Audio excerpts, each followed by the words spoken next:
5 dicas para praticar o autorrespeito. Olá, meu nome é Thaís, eu sou psicóloga clínica e utilizo aqui as redes sociais para falar de assuntos de psicologia relacionando com temas do dia a dia. 5 dicas para você praticar o autorrespeito. Mas antes, gostaria de pedir que você pudesse curtir esse vídeo, que você pudesse, ao final dele, você pudesse deixar o seu feedback, nos comentários, que aí eu gosto muito de ler, tá certo? Mas vamos lá. 5 dicas de como você praticar o autorrespeito. Afinal, antes de falar das dicas, o que é autorrespeito? Autorrespeito é uma capacidade interna que cada um tem de zelar pela própria dignidade. Como assim, Thaís? Bem, é muito comum a gente ver nas relações sempre ter alguém folgado, querendo ganhar uma vantagem, ultrapassando aí um pouco uns limites. Com o autorrespeito, a pessoa tendo isso internamente, ela consegue estabelecer os limites, as fronteiras, para que as relações elas permaneçam de forma saudável. Então eu vou dar aqui para você 5 dicas de como você pode praticar isso no seu dia a dia, e fazer com que você se sinta respeitada nas relações e que você, também se sinta confortável onde você chegar e que as pessoas entendam suas necessidades e o que é importante para você. Então vamos lá. A primeira dica que eu tenho para dar para você é dar limites e não se deixar explorar. Thaís, como assim? Nossa, mas isso é tão óbvio. Nem todo mundo consegue colocar isso no dia a dia. Às vezes as pessoas têm dificuldade de dizer não e acabam se deixando explorar. Vamos supor, horários, Você marcou um horário com alguém e essa pessoa sempre atrasa assim meia hora, 40 minutos e você está lá, Sempre se deixando explorar nesse tipo de relação. Você se sente incomodado, mas você não fala. Então é importante você dar limites, falar assim, olha, eu infelizmente não gostei dessa sua atitude, meu tempo é importante, então eu gostaria que quando a gente marcasse algo em determinado horário, você pudesse cumprir isso comigo. Então você coloca ali um limite e você não deixa as pessoas explorarem você. Isso aqui é só um exemplo, mas tem uma infinidade de exemplos. Dica número 2, vamos lá. Comunicar quando sentir, que o limite foi ultrapassado. Então, nem tudo é óbvio. Vamos supor, você estabeleceu um limite, você falou algo que te incomoda e aí o limite foi ultrapassado. Pode ser que a pessoa ainda não conseguiu compreender esse limite estabelecido. Então, você vai lá e demarca mais uma vez. Sempre que o limite for ultrapassado, você vai demarcar aquele limite.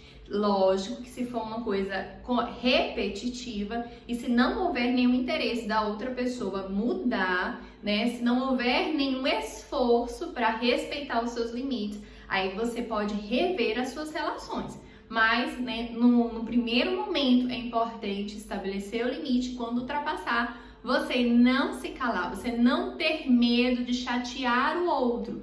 Você pode comunicar quando o limite foi ultrapassado.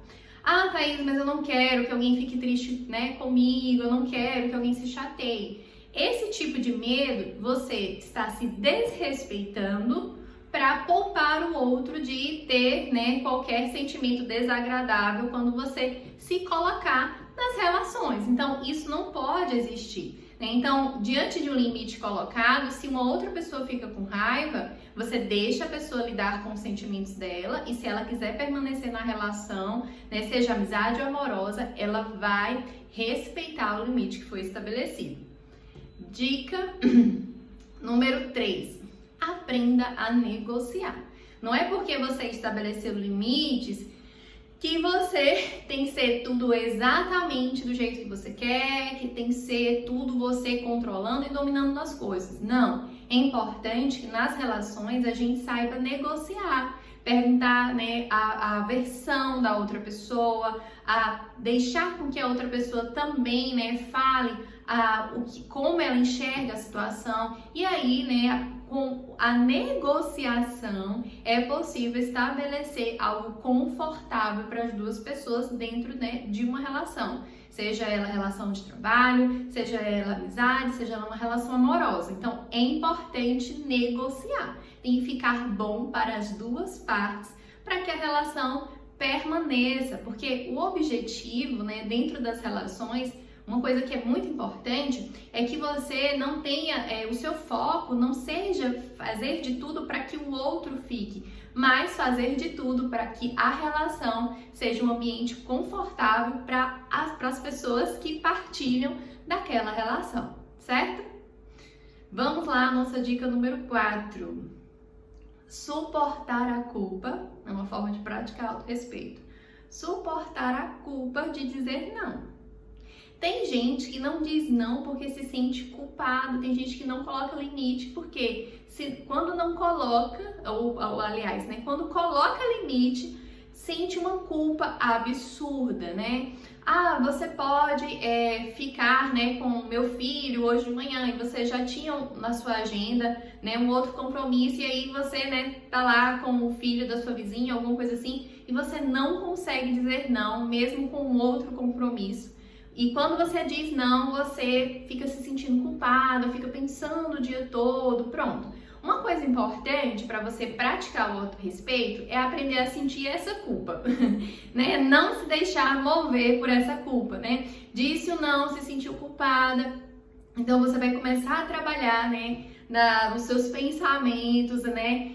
Justamente se justificando. Não, eu tinha outro compromisso na minha agenda, realmente eu não podia, eu não estou sendo uma pessoa egoísta.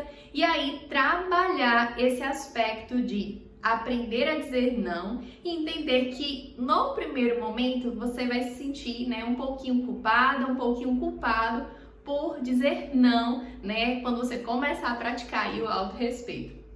E agora nós vamos à dica número 5 e não menos importante, inclusive essa dica que é importantíssima. Aprenda a respeitar a sua raiva. Thaís, como assim respeitar a raiva? A raiva, ela é um sentimento que vem quando uma pessoa se sente desrespeitada ou injustiçada. A raiva, ela vem quando um limite foi ultrapassado, quando uma injustiça aconteceu. Então, é normal sentir raiva. Quando você sente raiva, isso não quer dizer que você tem que reagir à sua raiva e sair quebrando tudo, brigando com todo mundo. Não. Mas que o sentimento de raiva ele precisa ser respeitado, porque esse sentimento está sinalizando que a sua dignidade está se sentindo ameaçada, né? Que um limite foi ultrapassado. Então, o que é que você aprende com a sua raiva? Seus limites. E a partir disso, você processa essas emoções, dá o seu tempo, né, de processar, de identificar qual limite foi ultrapassado e aprender a comunicar, lógico, né, de forma respeitosa com o outro e com você também, comunicar que limite foi ultrapassado e, né, como você se sentiu, que você se sentiu desrespeitado, desrespeitada, que você, né, se sentiu invalidado, que você achou injusto determinada situação. Então, respeite a sua raiva e utilize ela a seu favor, identificando a sua necessidade e aprendendo a estabelecer o limite que foi ultrapassado. Então é isso, gente.